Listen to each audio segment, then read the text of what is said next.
have to have Dan do that. He might. When he gets a little, yeah, he might. You never When know. he gets older and learns how to cook. This is a sandwich. There's no cooking to that. Oh, see that? You can do it. He'll be No, surprised. that's somebody else. That's not me. That's my kid. I guess I should turn my volume off. Yeah, cool. That was aimed at me, wasn't it? What? That was aimed at me. I didn't mean it to be, but if you just know it, it's okay. She's not apologizing anyway. What's going on? How's your class going? Still the same way? No. How was your well, I can ask you later. I can ask you later about that. Let's see. The commercial? Advertisement, it can be like a flyer, it can be video. Some kind of commercial that's like ad state. You already got some ideas? I think I might do a flyer. So. Okay. Maybe. Maybe. That particular professor is a little bit hard for you to read, isn't he? Kind of to know what he even wants. He's not really spelling it out for you. Okay, let's see. Let me put these in the right order.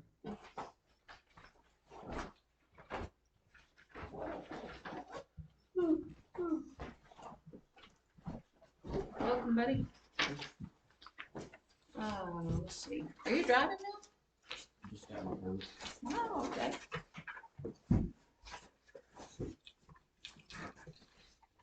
When y'all came in the market in the summer, I figured that you were pretty close. I got some here. You get your license in January? Okay. What day is your birthday? Okay. The last day of Christmas. Wanna do that? No? We do 12 days of Christmas and just like acknowledging it. We don't do anything, we don't splurge on big things, but January 5th is the last day of Christmas. Okay. You don't need to talk about that right now. I mean, unless, do what? I said no let's. Let's, you want to talk about Christmas? I can't believe that it's really, really, really close. Somebody told me the other day that Thanksgiving is like 2 weeks away, and I said, what? Yeah, I should have known. All right. What'd you say?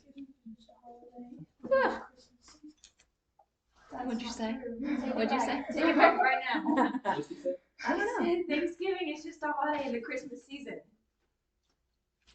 Amen. I'm not gonna put it in. Did you say amen to that? Amen. Is that what you said? I was born on Thanksgiving. Thanksgiving. It's just a holiday within the Christmas season. No, it's not. Thanksgiving. Christmas No. The Pilgrims weren't like, hey, Indians, come have a Christmas party. It was Thanksgiving. Thanksgiving first. After See, the Thanksgiving. Pilgrims got confused. They were a month off from Christmas, so they were really celebrating Christmas when they got here. No. They were a month off. No, That's what- I don't think so. That's what- I think the Pilgrims were smarter than that. I think they knew when Christmas was. Yeah, We you got celebrate mixed up on Christmas the now. Yeah. calendar and stuff I can't do this with y'all. Okay. Good morning. Come in. More pronouns.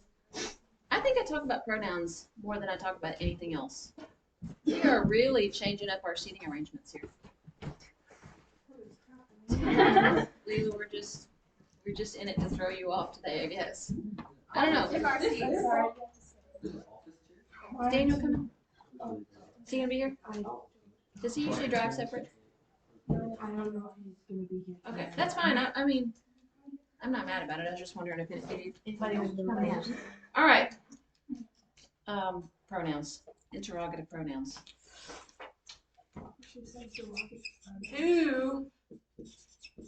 Tomb. We get these confused a lot. And sometimes people try to use them and don't do very well with them, and they kind of just sound pretentious. You ever notice? Okay, so who, this is subjective. You know, we've talked about subjective and objective and possessive, and this is subjective. Who is subjective? Whom is objective. So, if you know how it's going to be used in the sentence, who, if you can switch out he or she, then who is the one to use.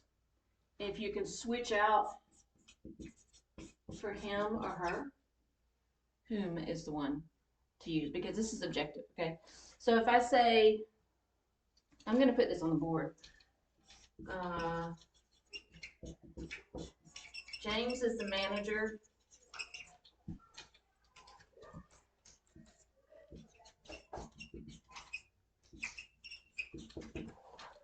James is the manager who or whom you like best.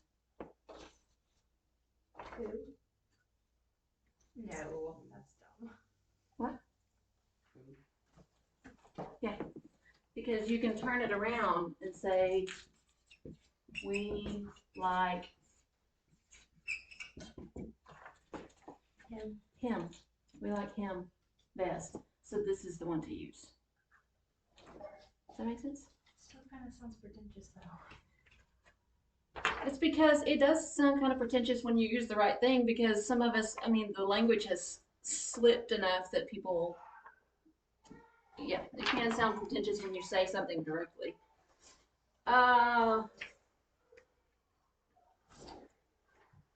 Where's my eraser? James is the manager who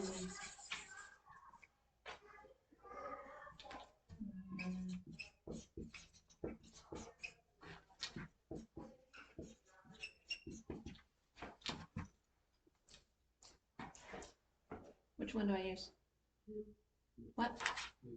Who? Because you can switch it and say, we think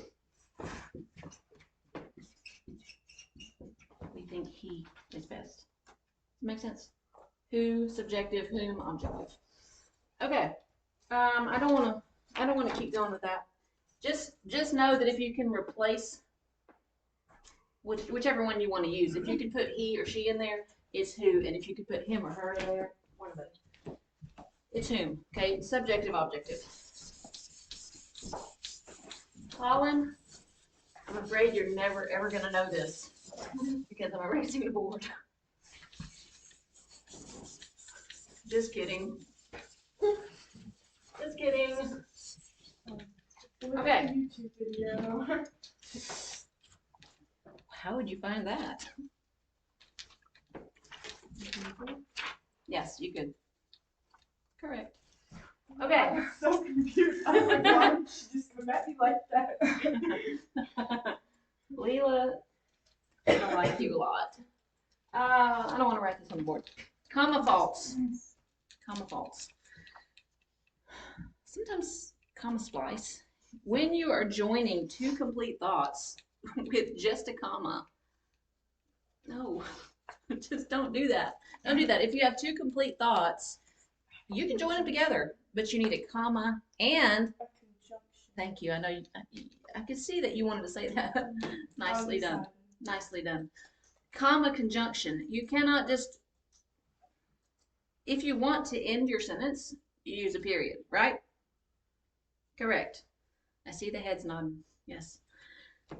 If you want to put two sentences together, you cannot just use a comma as if it were a period and then go into the next sentence. You can't do that. Put a comma and a conjunction if you are joining two complete thoughts. What about a semicolon? You can use a semicolon.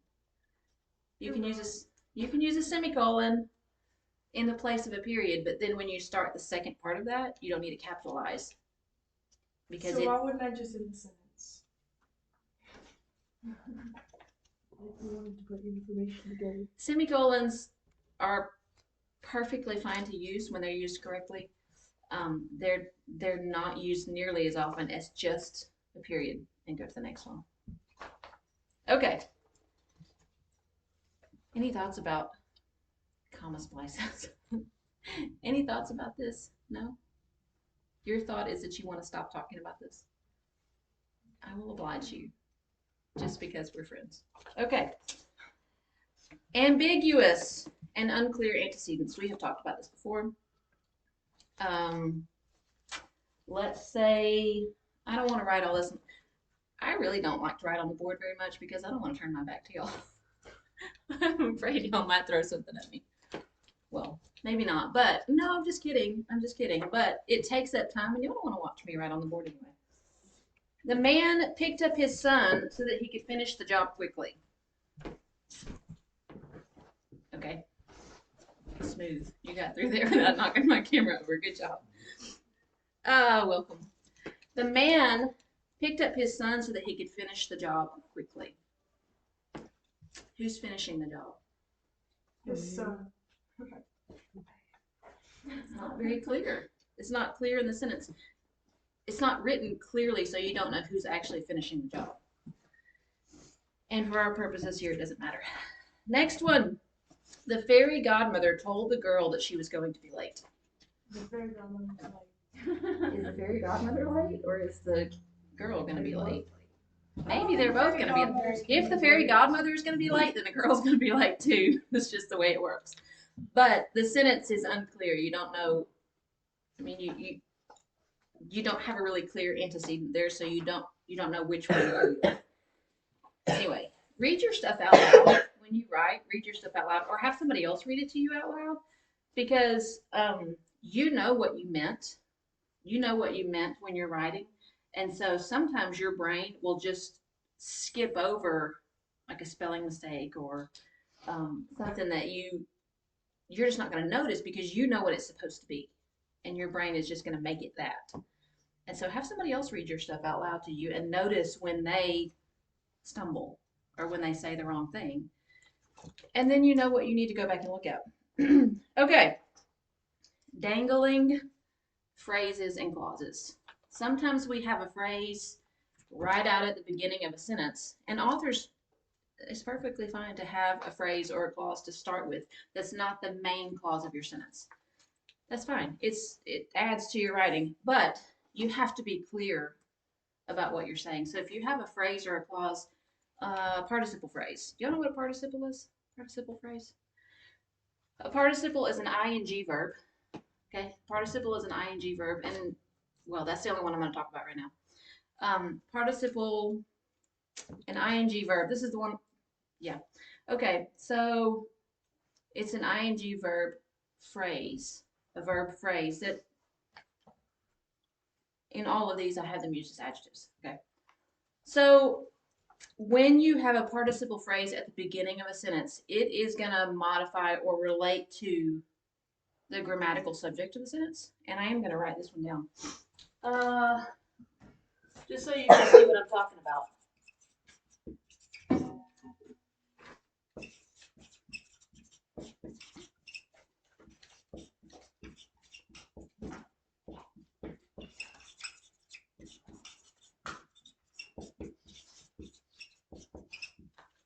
Rumbling down the street, I saw the lost goats.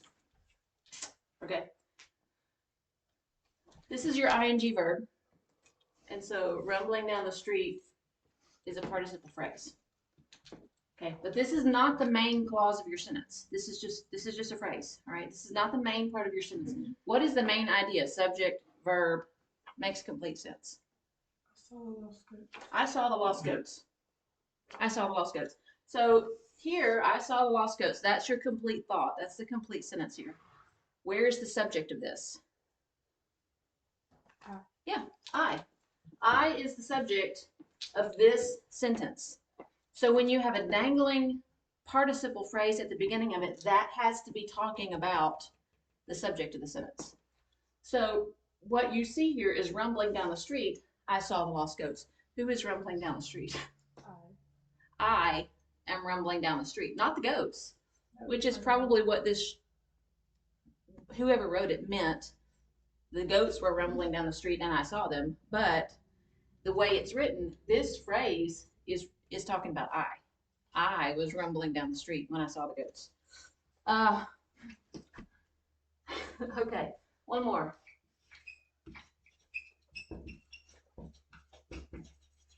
Throwing oatmeal on the floor.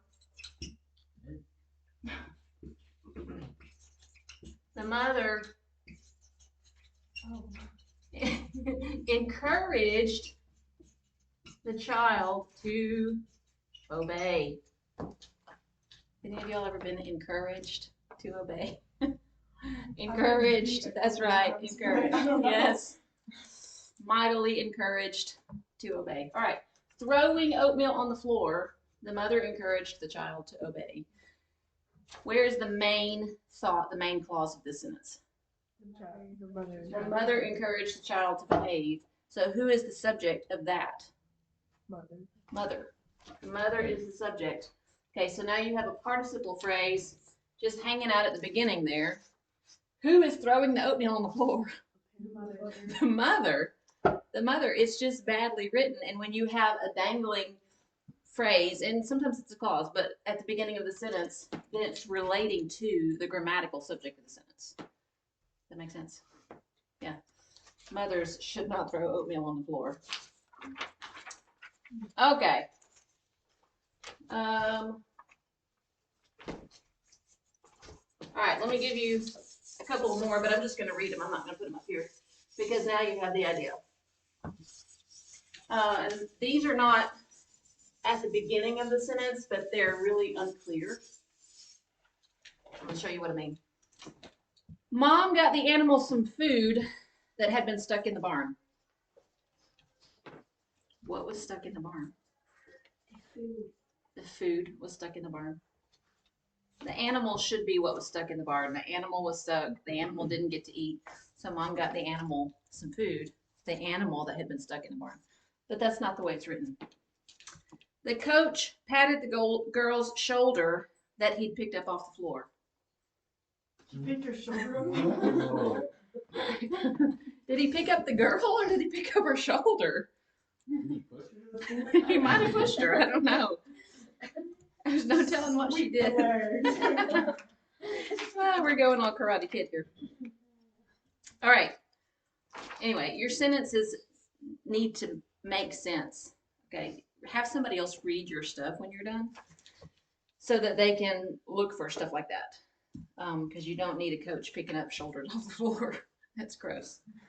All right. Let me do. I'm going to do this one.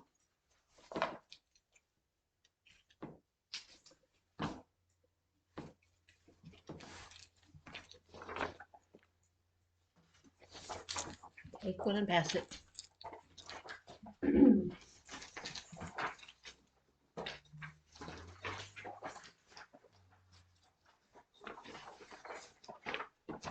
Okay, so we're still going to do some descriptive writing this week,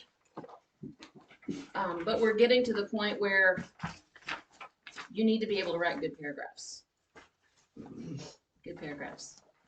All right, so I have two examples right here. The first example is nonfiction, and the next page is fiction. Why are you looking at me like that? That's what? Moving on. Y'all, my kids look at me weird. They sit back there and they make faces at me. And that's that one does too. She basically is your child. Okay.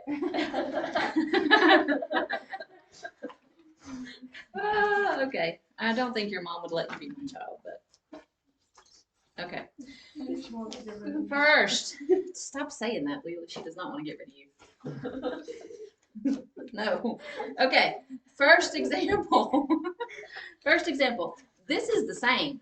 This is the same writing here, but just looking at it, if you were to meet this one in the wild and meet this one in the wild, which one do you look at and say? The bottom one. What do you say about the bottom one? I want to read it, man. No, you said which one do you look at? I'm not even looking at this one. Okay, we don't even look at this one because it's big and long and scary. Garbage. This one down here is at least broken up into bits. These are chewable. These are bite-sized bits. This one is a horse pill. Okay. A horse pill that we don't want to swallow. All right. Right.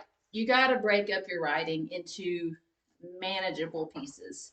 Because if you give me something like this, a paragraph that should be trimmed down, and then I send it to the group is going to go, I can't even do this. I mean, you're going to have people hyperventilating. People submit essays that are that aren't broken up. Yeah.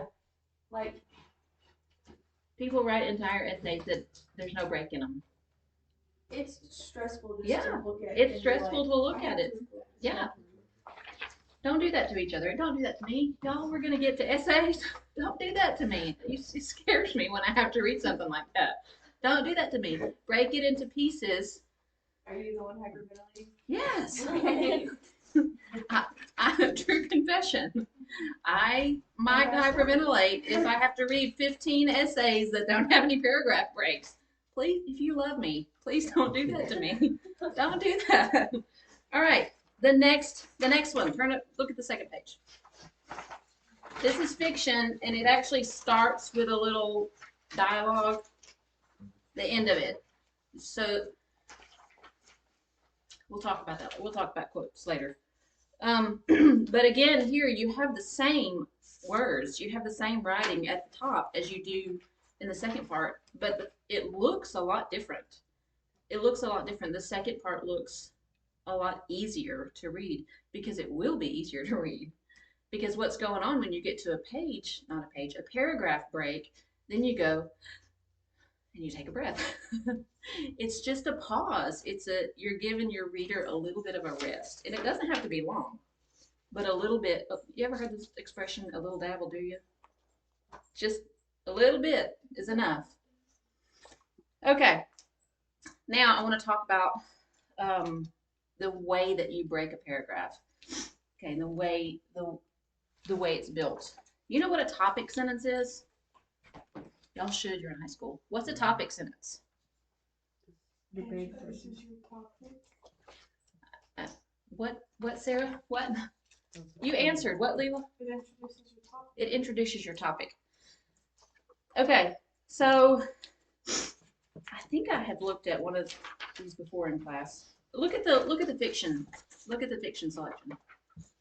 All right, so I put the first sentence of each of these paragraphs in bold. All right, so look at the first one. After a long time, she seemed to give in.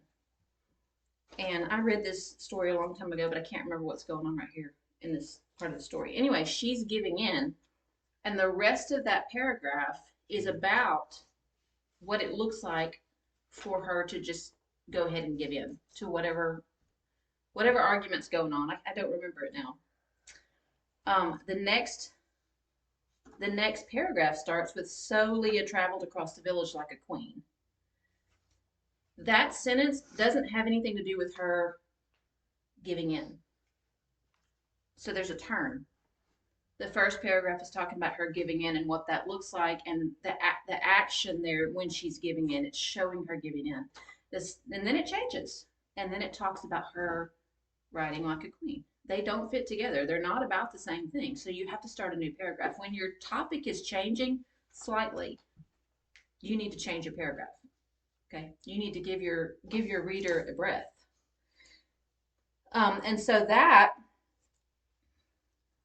3 sentences there. That's a short paragraph. And so then you move on to the next one. There was so much to do in the new house that he scarcely had time to think of the cave. What does that have to do with her traveling like a queen? Nothing. The topic has changed. You're no longer reading about how she is traveling across the village. I can't remember what it said there. Traveling across the village. You're not talking about that anymore. You're moving to his thoughts and what he has to do and how it's different from what he was doing. You see what I'm saying? And the whole paragraph there is about him thinking about what he needs to do and about what he has been doing, because that's what the topic sentence says. So when you start with a topic sentence, make sure that everything in that paragraph is related to that topic sentence. And then when you want to talk about something else, new paragraph. Indent at the beginning so that your reader goes, oh, I take a breath here. Oh, we're changing a little bit. All right. Any questions about that? Topic sentences. Make sure that your paragraph relates to the topic sentence. When you change it, indent and start a new paragraph. Yes? Yes, okay. Okay. Writing descriptively. I'm going to just, first of all, I'm going to give you the sentence activity for this week. And I don't need to go through this. Y'all are kind of finding the rhythm. And I think this is pretty self-explanatory. I will tell you just a little bit at the beginning. So there are two model sentences right at the top. Model and model. Two model sentences. So then there are 4 sentences underneath there. And in those 4 sentences, one of those 4 will relate to one topic, follow the model. One of those 4 will be the same as one of the model sentences, and the other model sentence, you'll find a match for it within those 4 sentences. Does that make sense? You got 2 model sentences at the top. See them? There was also a rhino who, from the tracks and the kicked up mound of strawy dung, came there each night. We'll get it later. So what you're going to do is at home, you break that sentence apart like we have done before, and then you look down to those 4 others and find the one that is the same structure. Okay, so you got 4 sentences there, but out of those 4 sentences, only one will match one model, and the other model will also only have one match. So you'll have 2 sentences left over. Yeah. Okay. So then when you get down to the other part, you're going to write your own model sentences with your own words, imitating each one of those 2 model sentences at the top. Okay. So you need to break the structure apart so that you can see how these sentences are put together. Find the phrases, find the clauses, however you want to mark it up. If you want to use the slash marks the way we have done on the board, do it that way so that you can see the structure of the sentence and then come down here and write your own. Yeah. Okay. Okay. What is next? I think I might do that later. All right. So we have done our first round of descriptive writing. And not everybody's work shows up in the group email like we do in poetry, because typically a descriptive passage, or definitely a story, is going to be longer than poetry.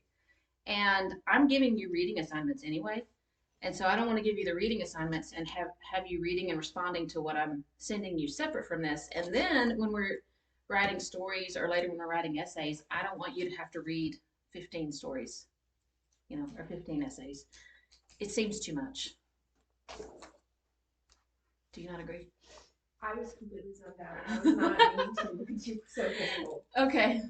She agrees strongly. Hurrah. Glory. Okay. Yeah. Anyway, I have a schedule that I made, and you're going to write every week. I want you to keep writing because that's how you become a better writer. I want you to go ahead and write, but I'm not going to tell you when your writing is going to be in the group email. Everybody will have the same number of times, but sometimes your writing is going to be in there and sometimes it's not. And so some of you have already received, I don't know if you checked your email this morning or not, maybe not, that's okay. But some of you have already received feedback from your peers, which is good. It's good for y'all to see whether you hit your mark or not, because you might have been aiming for this certain thing, and the peer feedback that you get will let you know whether you hit that mark. Here's what you can't do. If you get a lot of feedback saying you flubbed this one, if everybody in the class is saying you really need to work on not yelling at us in your, whatever it is. Yeah, right. You can't just look at the entire class. If the majority of the class gives you the same feedback, you can't just say, well, they did. Look, you don't understand what I was trying to say. You don't get it. No, you can't do that. If you're trying to hit a mark and your description or your story, you're writing this experience to give it to somebody, and the class says, no, it didn't work. If the class is telling you that you didn't hit the mark, you can't then turn around and say to the class, well, y'all just don't understand. Yeah, y'all are just haters. You don't get it. You didn't understand what I was trying to say. No, actually, they understood what you actually said. You just didn't do it very well. Okay, I'm gonna give you a little real life example of this, and it's in a different area, but you'll know what I mean. Anna likes to laugh at me because there was one day that I was making guacamole. And here they both go laughing because they know what I'm gonna say. I reached for the cumin to put it in my, y'all know what cumin is? It's a taco spice, basically. That's what tacos taste like. That's true. That's what they taste like. It tastes like cumin. So I reached for the cumin, but I didn't pick up the cumin. I picked up something else that was the same color. Pumpkin spice. Pumpkin spice. Pumpkin spice went into my guacamole. And so it was It not tastes like fall, but in Mexico. fall flavored Mexican dish. No. You didn't tell us either. We were just like, this is weird. No, I didn't tell them. I didn't tell them, but they were eating it, and it was like, this is not normal. This is not right. I flubbed it. I missed the mark. I was aiming for guacamole, but it's not what I produced. So, whatever you're aiming for needs to taste like that. Otherwise, you flubbed it. Now, on the other hand, you can, I could have made just the most excellent guacamole and given it to somebody, and they could have said, I just don't like guacamole. Well, in that case, I did what I was supposed to do, and I can't help it if you don't like it. Yeah, haters gonna hate. I can't help it if you don't like guacamole. I made an excellent guacamole.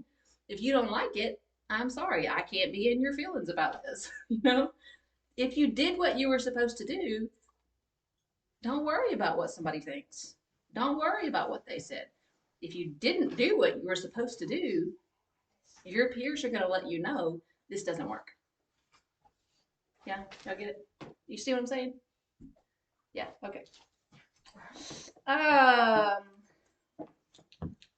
Okay, another thing. Some of y'all really, really like poetry.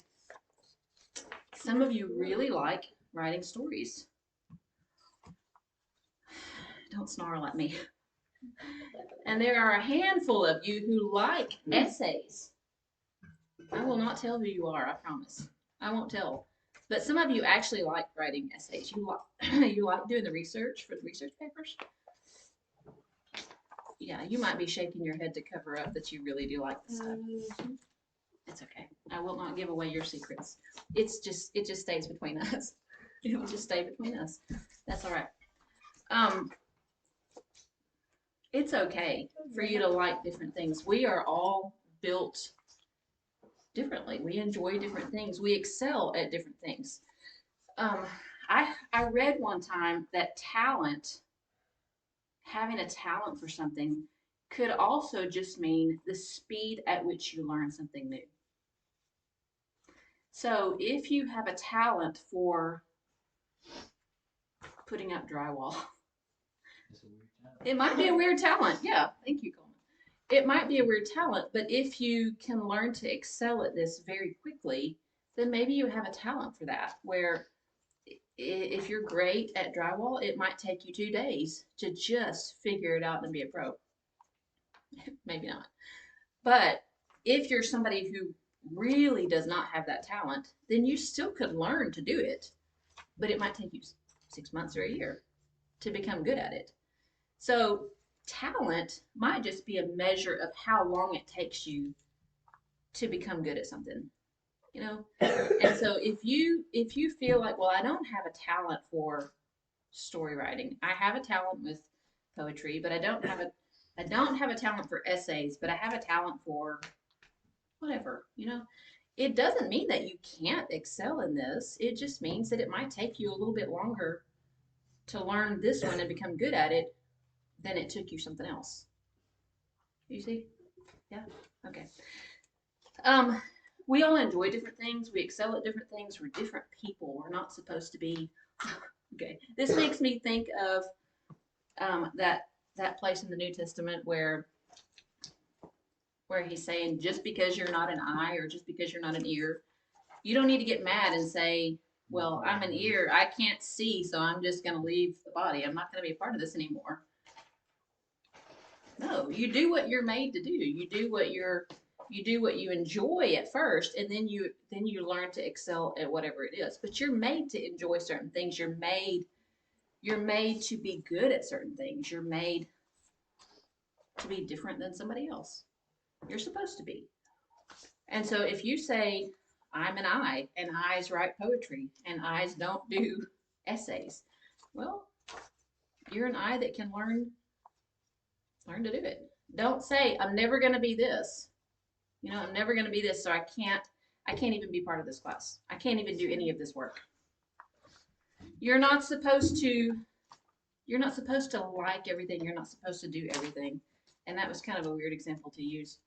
But I think y'all understand what I'm trying to say, even if I'm flubbing it a little bit. You're not supposed to excel at everything immediately, but if you can continue in it, you'll get better at it. Yeah? Okay. All right. Building characters. This week we're writing about characters, and it's just descriptive writing. I don't want a story. But I want you to notice a person, a real person. This is not fiction. I want you to notice a real person, and I want you to be able to describe that person. And then I want you to do it. This needs to be somebody that you know. Okay. This needs to be somebody that you know, because it's easier to notice. It's easier to know how a person is going to respond. It's easier to understand why they're doing the things that they're doing. It's easier to show instead of tell if you know the person. Do you know what I mean when I say show instead of tell? Yeah? Okay, so instead of saying the man is nervous, don't tell me that he's nervous. Show me. How would you show me that somebody is nervous? The man's legs were shaking. His legs are shaking. What else might he do? His brow was sweating. His brow might sweat. His voice might be shaky. Yeah. What does he do with his hands? He fiddles with his hands, or he rubs his neck, or he, kind of moves his feet, or he just pops his knuckles. Somebody doing that right now? You're doing it right now. I could hear it. There are lots of actions that you can show that will let you know how a person is feeling, why they're doing the things that they're doing.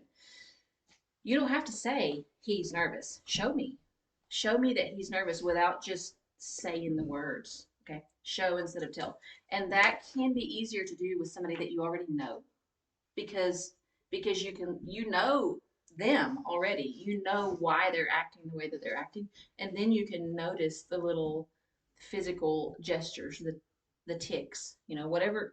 If somebody does something all the time, it can be a verbal thing, or there can be some sort of physical movement that somebody does all the time. Have you ever seen that?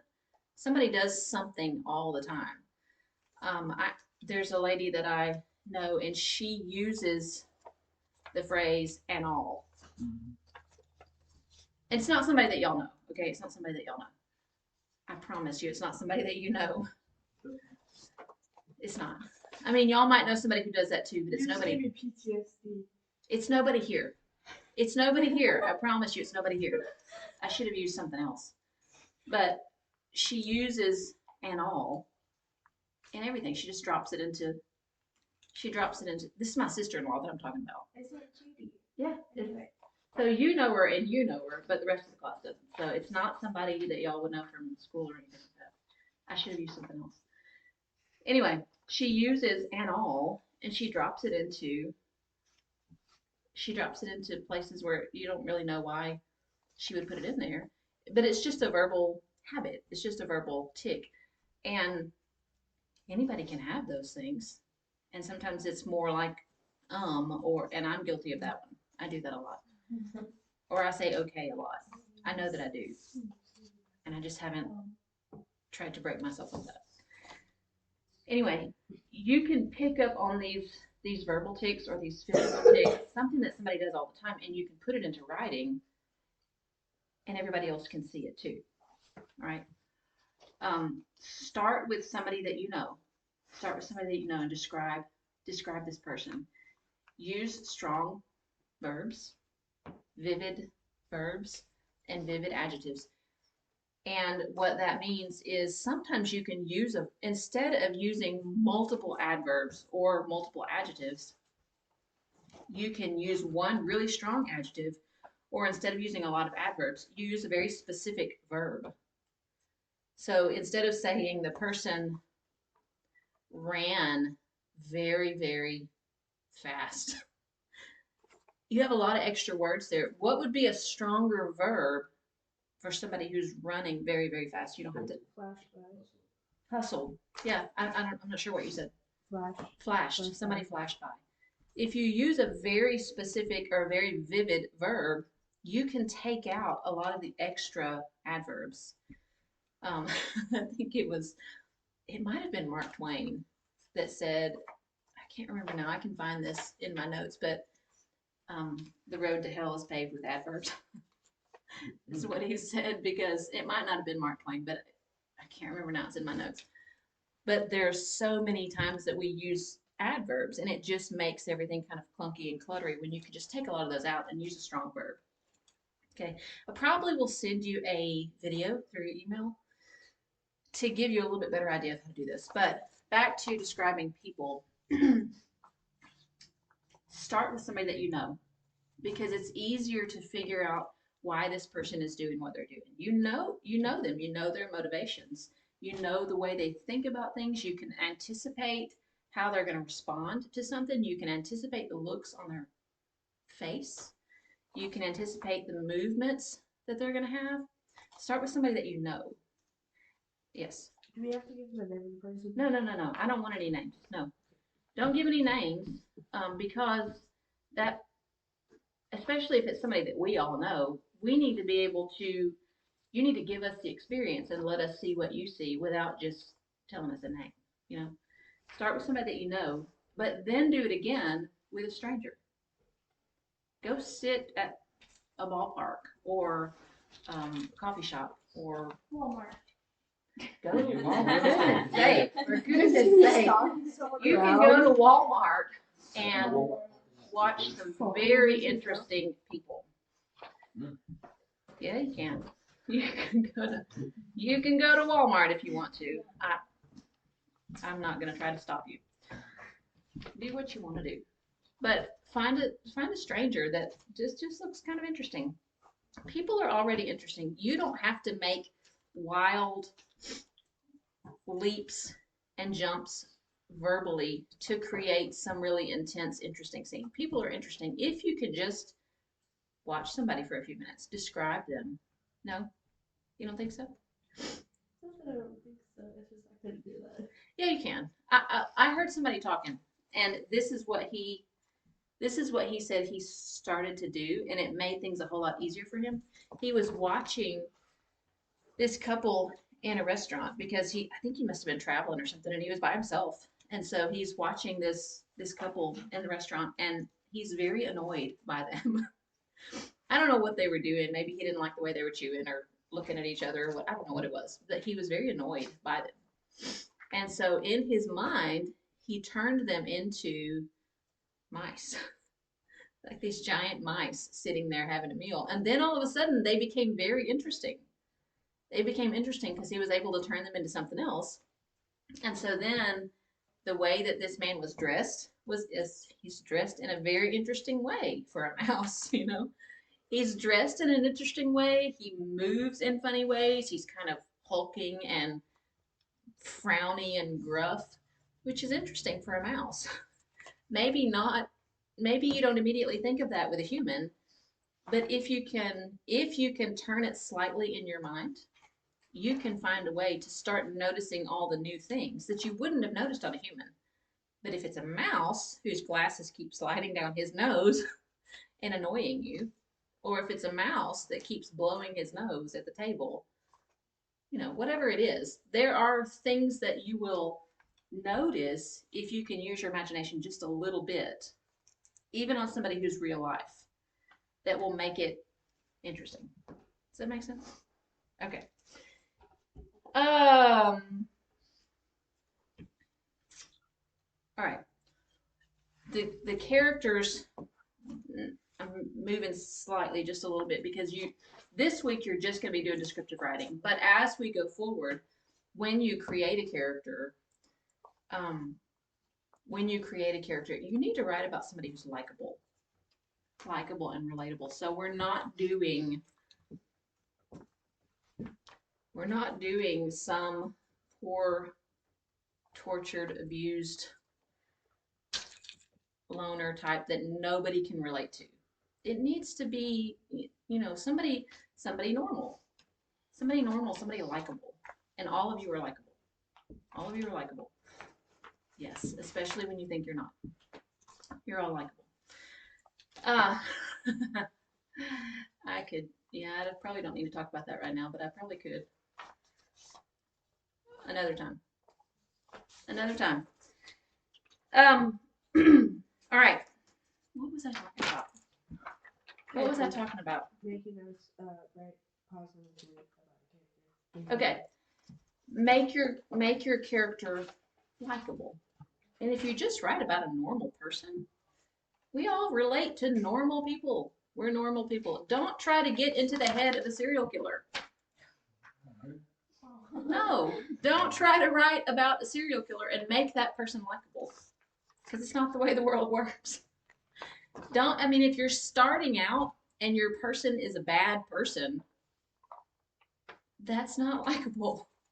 It's not likable to normal people. Okay, you might hit the top chart on something, but not with normal people. Don't do that. Make your character likable. When you're doing this descriptive writing, describe as many things as you can. Describe as many things as you can, as many ways as you can, and then go back through it and start trimming things away. Cutting excess, cutting things that are redundant, right? Just because you write it on the page doesn't mean you have to keep it on the page. Read through your stuff, trim away things that you don't need. Okay, that's a big part of writing. You have to go back and edit. You have to cut things out. You don't have to keep every single thing that you write. In fact, it's better not to. Describe as many things as you can, as many ways as you can. Use vivid verbs, use strong adjectives, and then go back and see if you can clean it up a little bit. Okay? Any questions about that? No. All right. You need to know your characters. That's why I want you to start with somebody that you already know in descriptive writing. You need to know your person. You need to know what makes them move. You need to know what they think about. You need to know what their opinions are, how they're going to behave. Because if you don't know who you're writing about, even when you're creating the character, if you don't know your person, it's not going to be, what you're giving is not clear because you don't know who you're writing about. You need to know your character and why they're acting the way that they're acting. And we'll talk more about that later. Physical attributes. Describe them physically. Describe them emotionally. Describe their flaws. Right? You see what I mean? Describe any ways that you can. All right. I'm probably going to send you maybe a video or two to talk a little bit more about this. And I've got a few minutes for, let's see. I don't have story riddles, but I have some other kinds of riddles. Because the book that I'm getting the story riddles out of, I really have to comb through it. Because the book was written probably in the 90s. And so there are a lot of things that have changed since then. And some of the riddles in that book have to do with different kinds of technology. And so some of them you're not gonna get. They're not gonna make sense to you because we don't use the same kinds of things anymore. I remember one of them was about a certain kind of, maybe it was word processing. I don't know. It was something like that. It had to do with that system. And we don't really know how a lot of that worked in the 90s because things have changed so much. And so I have to comb through those to find ones that I think are solvable. And I didn't have time to do that this week.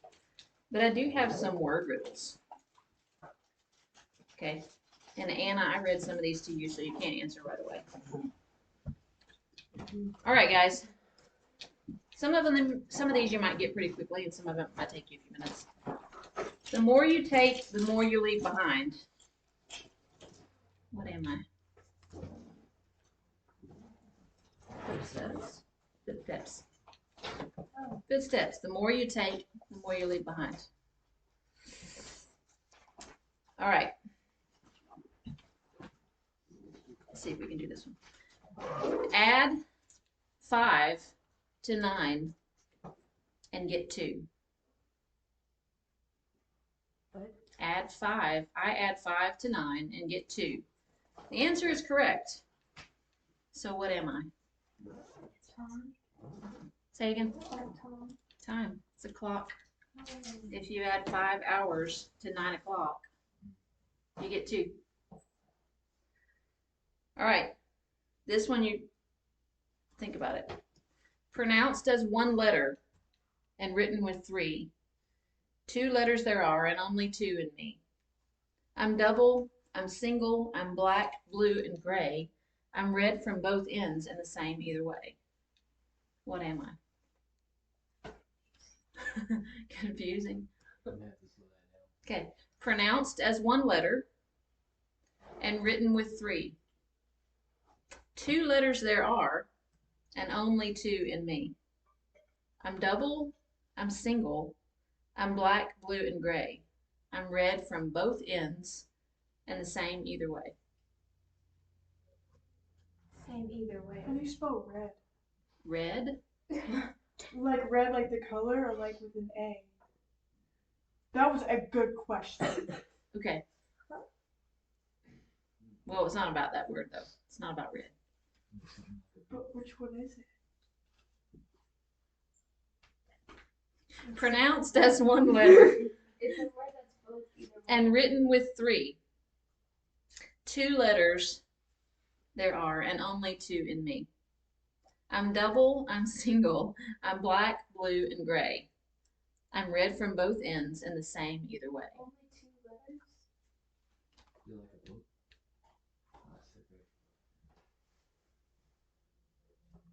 When I say it, you're going to go, oh. I don't like that. I don't like that it's like right there and I can't get it. I know it's not. I mean, I'm not saying that it's simple. I'm just saying that when I say it to you, you're gonna go, oh, yeah. Huh? Probably is though. It's a riddle. It's not supposed to be simple. Where's Daniel, man? Where is Daniel? Daniel should be here solving riddles. One more time, and then I'll tell you. Pronounced as 1 letter, so you're only gonna hear 1 sound, and written with 3. 2 letters there are, and only 2 in me. I'm double, I'm single, I'm black, blue, and gray. I'm red from both ends and the same either way. Is it a palindrome of some sort? Yes, Oh, what? Palindrome. it's a palindrome. What? A palindrome. Same thing backwards and forwards. You ready? 1 more minute. Is it a yacht? Oh my god. Somebody said it. I've been thinking it tonight, but I was like, I don't know. Oh. What? I. It's not.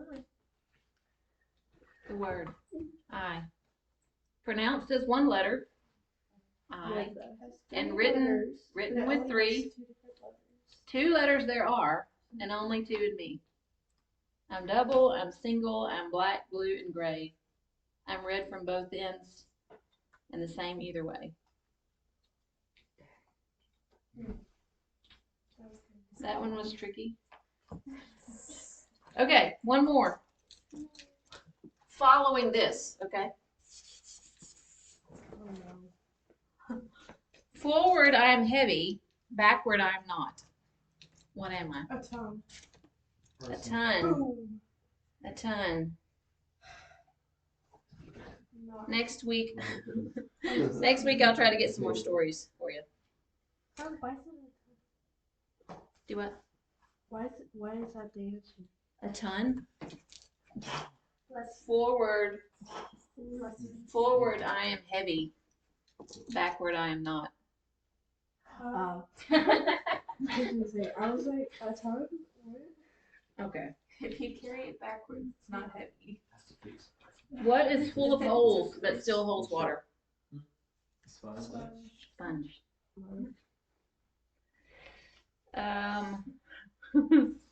Who has married many women but was never married? I can't answer. The priest. Very good, Colin. I was gonna say Jesus, but yeah. Okay. One more. Maybe this one will be tricky, maybe it won't.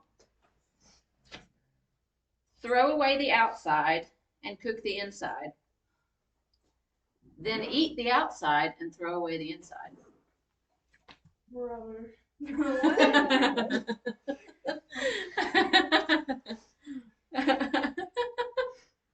Okay. It's not the same inside. Throw away the outside and cook the inside. Wait, you fish it out of the trash and you're like, No, this, you're not fishing anything out of the trash. No. No. That's what it says. Throw away the outside, and then you're like, Throw away the outside and cook the inside. Then eat the outside and throw away the inside. Peter said coconut. No. But That works. Do you eat the outside coconuts? Yeah, a banana, no, not a banana. you could. But it is food. I mean, it's a real food. It's not like we're not making. This is not imaginary. What's on the inside and is good? A Like banana. a banana. But I don't eat banana peels. But there's so nothing maybe like. I also don't cook bananas. I said you have toasty toast. No, Yeah. but I don't sit and like cook it though. An apple. Eat it. Then you just peel off all the peel. You're like, this is supper. But you don't have to. You don't have to throw away the outside of an apple. And it with this particular is this thing. With like layers. Mhm. Okay. So we're not like throwing it away and like never Okay, mind. do that motion again. What you were doing? No. When you said layers, yes. Onion? Not an onion. Is it a dragon fruit? I've never had one. A dragon fruit? No, No. you don't cook it. Think of what's on corn. I don't know how Say to again? Corn? Corn. Oh, you don't You got- shut corn like that. Well, the first time you did it, you did this. You were just Okay, pulling. okay. I was doing this. I was like, what the heck? The first time you did it, it was one hand at a time. You take the outside off. When you shuck the corn, you take the outside off and you throw it away. So you're going to eat the inside. And then when you cook it, you're eating the outside and you throw away the inside, which is the cob. Yeah. Okay. That's a dumb riddle. That doesn't make sense. Okay. It does if you get corn a lot. Yeah. So, like I said, this was kind of just a stand-in. I didn't have time to go through the book. Like, I'm having to read through these and figure out which ones I can use. I just didn't have time to do it this week, but I had some of these little word riddles. Okay, that's all the time I have. Be gone. The Lord bless you and keep you. Go in peace.